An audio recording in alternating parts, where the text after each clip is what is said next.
Hello, xin chào các bạn đã quay trở lại với review 5 phút. Mở đầu trailer tập 221 Đấu La Đại Lục là hình ảnh Cúp Đấu La đang dẫn đầu một đội quân hồn sư đi thực hiện nhiệm vụ mà Bỉ Đông giao cho. Lần này, cuộc chiến giữa ba đại đế quốc nổ ra, nước Hoàng bệ hạ phải chuẩn bị một cách nhanh chóng. Nhưng là sau lần đi săn thất bại tại tinh đấu đại xâm lâm, vì bản thân mẻ nheo khiến cho Bỉ Đông tức giận, cho nên đến khi trở về, nàng vẫn không mấy vui vẻ. Nhiệm vụ lần này của hắn chính là cầm đầu 50 danh quân sư, đi men theo bìa rừng đến tập kết kho lương thực của Thiên Đấu Đế quốc, đồng thời phá hủy nó. Vốn dĩ, việc này không cần đích thân hắn ra tay, nhưng kể từ khi Quỷ Đấu La bỏ mạng, địa vị của hắn trong vũ hồn địa giảm mạnh. Vốn dĩ bình thường, cùng người huynh đệ của mình có chung một cái vũ hồn dung hợp kỹ, còn khiến mọi người nể mặt một chút, thì hiện tại các vị trưởng lão cũng chẳng thèm để ý đến hắn. Càng nghĩ lại càng tức, tất cả đều là do Đường Tam mà ra. Không biết lần này hắn ta có tham gia vào cuộc chiến hay không. Thù mới gần cũ, nếu gặp lại, đích thân ông sẽ thanh toán một thể. Cũng trong lúc này, tại phòng nghị sự, Đường Tam sau khi đến nơi đã được Hoàng đế Tuyết Băng mời vào bàn bạc chiến lược đối kháng với vũ hồn đế quốc.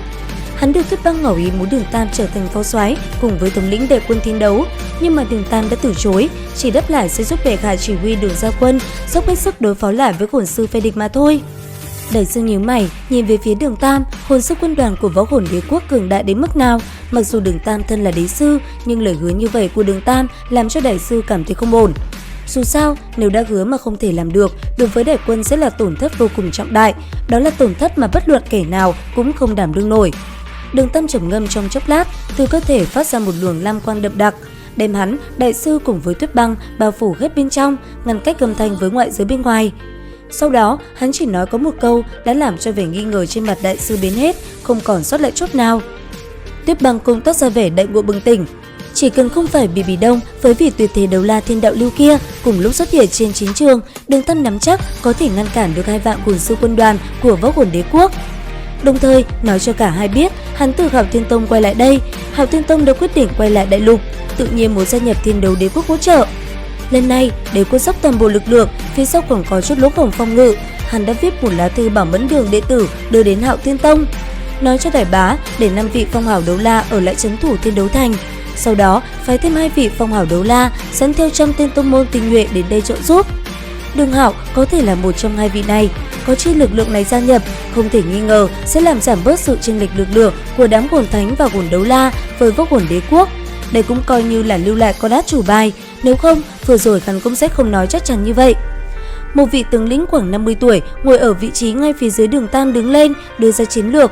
Khi hắn nói chuyện, ánh mắt quét qua Đường Tam liếc một cái, mang theo vài phần hờ hững. Hiển nhiên, đối với các thanh niên có thể ngồi ở vị trí trên mình này cũng không thèm để ý. Đây chính là Quan Long Nguyên Soái, người được mệnh danh là Cửu Mệnh Thần Long, cũng là đế quốc đệ nhất nhân, tổng chỉ huy 3 quân. Nghe Quan Long Nguyên Soái nói, đám tướng lĩnh của Thiên Đấu Đế quốc ao ao gật đầu. Thông qua những gì vị nguyên soái này vừa phân tích, Đường Tam không khỏi âm thầm gật đầu. Chính hắn tại phương diện quân sự cũng không có nhiều nghiên cứu gì, cho nên vẫn không chỉ là nghe mà thôi. Thấy Hoàng đế bệ hạ nghe xong, muốn hỏi ý kiến Đường Tam, trong mấy mắt Quan Long hơi mang theo vài phần xem thường. Đường Tam bất quá cũng chỉ là một hồn sư thanh niên thiên tài mà thôi. Có thể ngồi ở vị trí hiện tại, phần lớn bởi vì lúc đầu hắn đã từng cứu được Tuyết Giả Đại Đế. Đối với việc Tuyết Băng đăng cơ là có công lớn, nhưng muốn nói về phương diện chỉ huy quân sự, hắn lấy tư cách gì có thể cư nhiên trong quân trướng ngồi phía trên chính mình cơ chứ? Sau đó, Đường Tam đề xuất ra cái nhiệm vụ do chính mình đảm nhiệm, hoàn thành việc bảo vệ hậu cần tiếp viện. Ngoài tự tin ra, cũng là không muốn đi theo bên trong đại quân. Trở lại dinh trướng của mình, Đường Tam cùng với mọi người tiến hành thương nghị, đã xác định những người tiến hành hộ lương lần này rất đơn giản, cũng chỉ có 7 người, Sử Lai Khắc Thất Quái bọn họ mà thôi, phối hợp thêm với 100 mẫn đường đệ tử. Sáng sớm hôm sau, Sử Lai Khắc Thất Quái rời khỏi quân doanh, bọn họ cũng không có mang theo ngựa, trực tiếp đi về phía sau của đại quân. Vừa đi vừa nói chuyện thì mẫn đường đệ tử có nhiệm vụ trinh sát trên không đã phát hiện ra tung tích của Cúp Đấu La cùng 50 danh hồn sư kia. Đường Tam sau khi nhận được tin, cùng Tiểu Vũ và Mã Hồng Tuấn đích thân đi xem xét tình hình. Khi đến nơi, Đường Tam bằng vào 5 người lĩnh vực rất nhanh đã tra ra tung tích của đám người Cúp Đấu La. Cúp Đấu La lúc này vẫn đang nghĩ cách sẽ giúp Quỷ Đấu La trả thù, nếu gặp lại người kia trên chiến trường thì bất giác trong lòng hắn dâng lên một dự cảm chẳng lành. 50 danh hồn sư đi theo hắn lúc này đã bất động trên không trung, đồng thời bản thân hắn đã bị bao vây trong một không gian khác. Liệu rằng cái kết nào sẽ xứng cho vị phong hào đấu la 95 cấp này? Cùng theo dõi kênh để biết thêm chi tiết nha. Video đến đây là hết rồi. Xin chào và hẹn gặp lại các bạn ở những video tiếp theo.